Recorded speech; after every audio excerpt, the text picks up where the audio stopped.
What is going on, my Super Sandwiches? YAMCHA'S here, and today we're discussing Dragon Ball Super Episode 70, and I gotta say, I have not had this much fun to laugh this much in Dragon Ball Super pretty much the entire series. Up until this point, I thought, in my opinion, keywords, my opinion, phrase, the funniest moment that has happened in the series so far, in Dragon Ball Super that is, was initially in very early beginning of the series when they had the whole Hercule and Goku thing, where they were fighting in the square, and then he saw Chi-Chi, and he was like, Hercule, punch me, and it's like, oh no, I gotta fly away, and then like he grabbed the tractor and like flew away. That scene to me was the most funniest thing that happened in Dragon Ball Super at all over the course of these last 70 episodes. But I gotta say, episode 70 has easily moved amongst my favorites just because it was so freaking funny and so many freaking Easter eggs in the episode that it's made it so truly enjoyable. For starters, number one, we have the return of the Universe 6 cast. Not everybody, obviously. Specifically, it was Champa, Vados, Kabe, Magetta, Botamo, and Frost and Hit obviously weren't there for reasons. Frost, I'll get to, not Frost, Hit, I'll get into a couple seconds. Frost, we have no idea where he's at. In fact, I feel like this is kind of a foreshadow for the future that we probably won't even see Frost in the Universe 6 team anymore due to how that relationship, I guess, ended. Plus, on top of that, we saw that Hit knocked him out. And for all we know, Hit probably turned him in for some kind of reward or something, I don't really know. But I feel like in the future of the series, it's just going to be Universe 6 featuring Kabe, Botamo, Magetta, and then somebody else, probably including him for a tournament, but that's also kind of a weird explanation that I'll get in a couple seconds. The return of the team overall, Universe 6 team, is what made this episode so exciting because I love the interaction that Champa and Vados have for starters because they're really good chemistry as characters, and then of course the interaction between Beerus and Champa, the whole brotherly love, but with the God Destruction twist. That's what makes these characters so freaking exciting, and that's the one thing that I really loved of the Universe 6 tournament arc. Now, as far as what happens in the episode, the reason why this is so freaking enjoyable and funny is because they turned Yamcha into the punching bag the entire freaking time. Like, first of all, here's Yamcha. He even said, this is the one thing I'm good at. Yamcha shows up and he's playing baseball with everybody. He's a team captain. And he's just getting beat up the whole time. We see him get hit by Vegeta with a pitch. Then we see him get tagged by Champa when he's trying to steal base. And the ironic part is that when he actually, when the whole first round is done, he wins it for everybody. Yamcha's failures lead him to winning. On top of that, we see him in the infamous pose that we saw when the Saiyaman blew him up in the Dragon Ball Z Saiyan Saga in the early days. And like I said, there's a lot of Easter eggs in this episode, which is made it so enjoyable. So basically what happens is Champa wants to challenge, and I have a question about this actually, which I'll talk about in a couple seconds. Champa wants to challenge Beerus to a game, and they choose baseball. But the real reason why he wanted that challenge in the first place is because he wanted an excuse so he can go to Universe 7's Earth and get delicious food. He honestly does not even care about the game itself. He just wants to go there so he can get food, which the question I want to ask is, if he has an Earth that was obviously restored with the Super Dragon Balls in the Universe 6 tournament arc, why is he going to Universe 7's Earth? Like, what's so, like, is the food not as good in Universe 6? Because we do know everything between Universe 6 and 7 are kind of polar opposites. Like, the Saiyans are really good people in Universe 6. Frieza, Frost, was technically a good guy. He just, you know, a businessman, a scumbag in the background, but he was technically still doing good in a way. Whereas Frieza in Universe 7 was mostly evil, Saiyans are evil. It's kind of like a yin and yang. So I'm starting to think maybe even though he did get Earth, and this is just a pure theory, there's no there's no facts in all supporting this. It's just my own theory. I feel like because of how everything is opposite between 6 and 7, that even though he does have an Earth in Universe 6, the food isn't quite as good. So, and of course, that's the only reason why they even started that fight in the first place in the Universe 6 tournament arc, is because Champa wanted Earth. So anyways, he wants to go to Earth and wants to challenge Beerus to a game, and they just choose baseball. Which the funny part is no one knows how to play at all. You would think that even someone as smart as Gohan, granted, I mean, he is kind of a nerd, a book nerd, who probably doesn't know anything about sports. I mean, I'm a nerd. I don't know much about sports. I rarely watch anything. The only thing I really watch as far as sports is I watch the World Cup every 4 years because I grew up in Germany. So soccer is inside my blood. But I don't watch it daily. I don't watch it annually. I just watch it for the World Cup.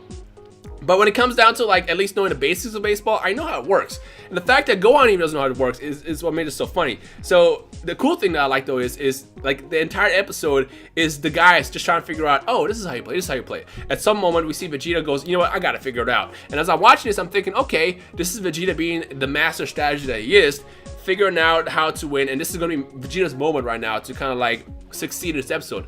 But in reality, all he did is he tagged freaking Yamcha in the side with the ball, which again was hilarious because Yamcha was a punching bag the entire time. Also, I find it funny that Yamcha's all like, this is gonna be my moment.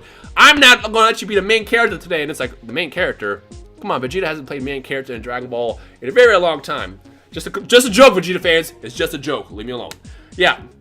But ultimately, this ends up ending with, we get a fight between Champa and Beerus. And during that fight, Yamcha sees this opportunity to steal home, and that's how they end up winning. Because as Beerus and Champa start fighting, and you know how it is, gods of destruction are not allowed to fight.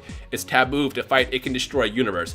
As they start fighting, as it starts getting really, really intense, which again, I love the brotherly love and connection that Champa and Beerus have, which is what makes those characters so exciting when they're put together. As they start fighting, Vados and Whis have to step in and call the fight, and they cancel the game. However, because Champa, or because Yamcha, not Champa, because Yamcha had stolen home base, they were walking off with the victory because they had the point. Like, they weren't like saying the game's done. It's just, at this point, we're throwing the game's done. And because Yamcha had just literally stolen home, they won! That's how they ended up winning. Like, I have not laughed this much during a Dragon Ball episode in a very, very long time. And like I said before, normally in these filler in-between arc episodes, they're kind of up and down. Sometimes you can get good episodes like last week and this week. Other times we'll get the Potafu arc stuff with the purple water, which I thought was just a complete waste of time. This is what I want to see for the filler in-between stuff. Again, I don't want to say the word filler because it's not necessarily filler. It's just the filler in-between arc is how we're describing this. But overall, it was very, very enjoyable, and I gotta say, I want to see more of that. Now, the only question I have is now, we saw the next episode preview, Hit is coming back. And I want to know, are we going to get Champa as well as Universe 6 characters as well? Or is it just going to be a Hit thing? Because, like, I partially believe this next arc is going more about the assassination of Goku as opposed to just bringing back the whole Universe 6 staff. Because what I saw as an opportunity, a big potential in this next arc is it would be so freaking cool that if they bring Kabe back as well, and it's kind of like a team thing, like they're trying to figure out what's going on, who ordered the hit, and you got Kabe, Vegeta, you know, Gohan, and everybody kind of teaming together to figure out what happened. And I'm hoping that actually does happen, and it's not just a small ball tease where they bring back Universe 6 cast just for an episode and then that's it. So overall, what do you think about that and the episode as well? Let me know your thoughts in the comment section below. Now to get into the very exciting stuff.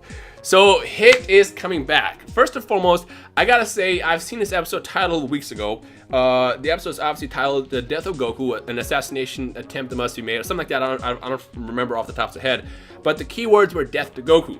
Now, knowing Toei and Dragon Ball in the past, they always like to make these titles that might seem like one thing, but they're another thing. So a big example is when I first saw this, I assumed, well, maybe Death to Goku just means, oh, they're just going to, they want to kill him, but they're not actually succeed. However, the thing that was really interesting is the fact that in the next episode preview, you see Goku is being stalked by Hit. He can't sense his energy. This is what Hit does best. He's an assassin. Now, I know what we saw in the tournament was a different version of Hit. Hit is an assassin. He works undercover, he works fast, he comes in, kills, he's done. That's it. He's not a fighter. He's a killer, and that's what he does best. And apparently, he's been hired to take out Goku, as I said in my leaked videos a couple weeks ago, and he succeeds from the looks of it. Even Goku in the next episode preview's voice says, I'm sorry guys, but I die next episode, which is kind of weird. Now, we all know that death in Dragon Ball is a joke. No one truly actually dies in Dragon Ball. If they die, call the Dragon Balls. Get the Dragon Balls, call the dragon, you're good. Even though Goku has been revived several times, I'm sure they can get the Super Dragon Balls, so there's some kind of rule or something that will allow Goku to come back. Well, for all we know, because he hasn't participated in this tournament, he gets like a rule-free wish to come back or something. I don't really know. Overall, Goku is going to come back at some point if he does indeed die. However, in the next episode preview, we did see that he was dead. He appeared dead. He was on the ground. Gohan finds him. We see Goten crying. Like, he seems to actually be dead. So there's so many questions. I'm so excited already at the start of this arc because you guys know Hit has become one of my favorite characters from this series so far. He's so mysterious, so much, you know, still to learn. I play with him all the time in Xenoverse, which you can see the gameplay in the background, even though it's just me playing as Yamcha and losing, which I thought was pretty funny. Which, by the way, I was actually trying in this video, but I just happened to lose because Ruby's really, really good. But I figured since this video is about Yamcha and me dying, it fits. So that's why I use this gameplay for this. But overall, seeing which direction that the series is going to take with this next arc has been super stoked, and I just have so many questions. Now, I will point out that there was a small scene that seemed to show off like what seemed to be like galactic gangsters. And I remember me and Geekdom talked about this a while ago. It'd be cool if there's some kind of like mafia out there that, you know, like a galactic mafia out there or something that put the hit out on Goku for whatever reason. Maybe they have a stake in a future tournament and they want to make sure he's out of the picture so they can win money, or I don't know, some kind of underground gambling, whatever it is. But it does seem that they are a mafia. At least my speculation and theory. Don't go around saying that this is confirmed. It's just my theory based off of this. In fact, if you have your own theories, I would love to hear from you guys in the comment section below. Please let us know your thoughts on what you think is going on with this next arc, who put the head out and whatever. But overall, I'm excited to see Hit without any boundaries. Because again, the one problem that Hit ran into in the Universe 6 tournament arc was the fact that he was not allowed to kill. It's like, having him as a fighter doesn't make sense. I mean, he's a great fighter. He can knock you out really, really easily. But he was so held back. And again, he's not a fighter. And now the fact that we have Goku versus Hit, full on fighting. This is what I want to see, and I'm so glad the series is finally taking us there. Because if Goku doesn't need to go down to Hit, then I was right!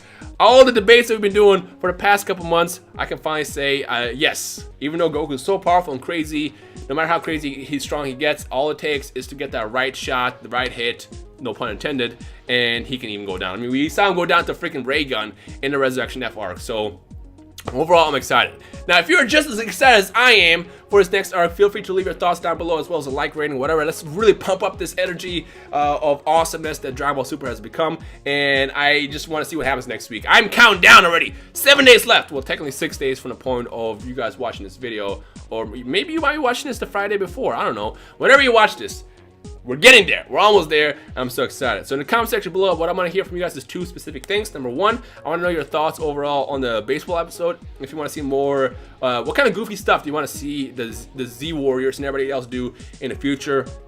Whether it's something as goofy as playing sports or like going out to a movie or something. I don't know, something goofy. Let me know your goofiest setting you want to put these characters in the same situation like this. And 2, your overall predictions and thoughts of what's going to happen next week when Hit comes back and allegedly takes out Goku. So yeah.